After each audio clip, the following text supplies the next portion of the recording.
کوئی گناہ تم کو اس قدر نقصان نہیں پہنچا سکتا جس قدر کہ ایک مسلم بھائی کو بے عزت کرنا۔ مردہ وہ نہیں ہے جو کسی چیز کے پیچھے چلے، بلکہ مردہ وہ ہے جو جہاں کہیں بھی ہو چیزیں اس کے گرد دوڑے اور جس چیز سے خطاب کرے اس سے جواب سنے۔ دنیا اہل علم کے لیے غرور، آخرت اہل علم کے لیے سرور اور اللہ تعالیٰ کی دوستی اہل معرفت کے لیے سراسر نور ہے۔ اگر کوئی تم پر احسان کرے تو پہلے حق کا شکر ادا کرو، پھر اس کا، کیونکہ خدا نے اسے تم پر مہربان کیا ہے۔ حق سے دور وہ شخص ہے جو دوسروں کا بوجھ اٹھائے اور خوش خوئی کی عادت رکھے۔ اللہ تعالیٰ کی محبت یہ ہے کہ دنیا اور آخرت ہر دو کو دوست نہ رکھے۔ جس کام کو میں سب سے مؤخر جانتا تھا وہ مقدم کام تھا، یعنی والدہ کی رضامندی۔ کوئی گناہ تمہیں اتنا ضرر نہیں پہنچا سکتا جتنا دوسرے مسلمان کی بے عزتی کرنا اور اسے حقیر و خوار سمجھنا۔ انبیاء کا آغاز اولیاء کا انجام ہے اور انبیاء کے انجام کی انتہا نہیں۔ اپنی نیکی اور دوسروں کی بلائی بھول جا، وہ خدا کے بہت قریب ہے جو خوش خلقی اور دوسروں کا بوجھ اٹھانے والا ہے۔ اس وقت تک اپنے آپ کو انسان نہ سمجھو جب تک تمہاری رائے غصے کے زیر اثر ہے۔ ملک ایک کھیتی ہے اور عدل اس کا پاسبان، پاسبان نہ ہو تو کھیتی اجڑ جاتی ہے۔ میں نے تمام ہاتھوں سے اللہ تعالیٰ کو ڈھونڈا مگر جب تک مصیبت کے ہاتھ سے نہ ڈھونڈا نہ ملا۔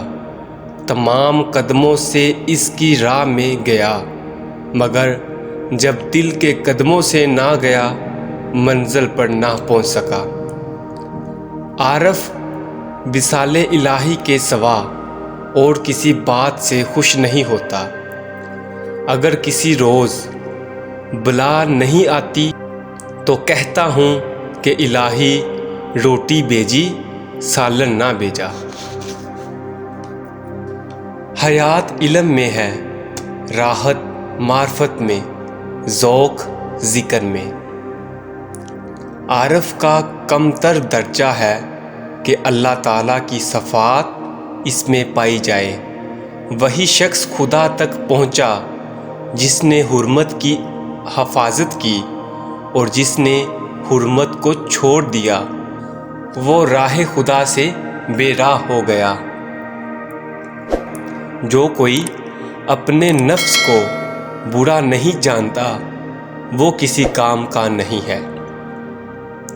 عارف پرواز کرنے والا ہے اور زاہد سیر کرنے والا۔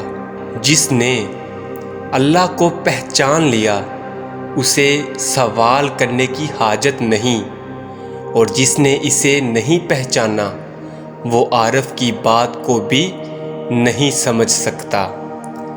نیکیوں کی صحبت نیکی کرنے کے مقابلے میں اچھی ہے اور برے لوگوں کی صحبت برائی کرنے سے بھی بری ہے۔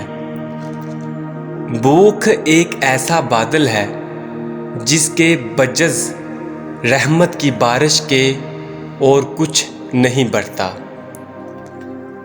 ایسی کوشش کرو کہ سوائے اللہ تعالیٰ کے تمہیں اور کچھ دکھائی نہ دے اور اس کے ساتھ تمہاری تمام عمر بسر ہو جائے۔ جو کوئی خواہشات کی کثرت دل کو بنا لے، اسے لعنت کے کفن میں لپیٹ کر لعنت کی زمین میں دبا دو، اور جو نفس کو خواہشات سے روکے اسے رحمت کا کفن پہنا کر سلامتی میں دفن کر دو۔ اللہ تعالیٰ جسے برگزیدہ کرتا ہے اس پر ایک فرعون مقرر کر دیتا ہے تاکہ وہ اسے تکلیف دے۔ معرفت اس بات کا نام ہے کہ عارف کو معلوم ہو جائے کہ مخلوق کی تمام حرکات و سکنات اللہ تعالیٰ ہی سے ہے۔ کاش مخلوق خود اپنے آپ کو پہچان سکتی تاکہ انہیں اپنی پہچان سے اللہ تعالیٰ کی معرفت حاصل ہو جاتی۔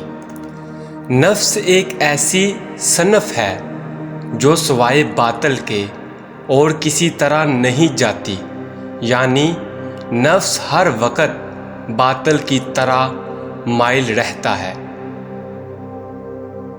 جو کچھ بھی ہے دو قدموں سے حاصل ہوتا ہے، ایک قدم اپنے نصیب پر رکھے اور دوسرا قدم اللہ تعالیٰ کے احکام کی راہ پر۔ ایک قدم اٹھا لے اور دوسرا اس کی جگہ پر رکھ دے۔ خلقت کی ہلاکت کی دو وجوہات ہیں۔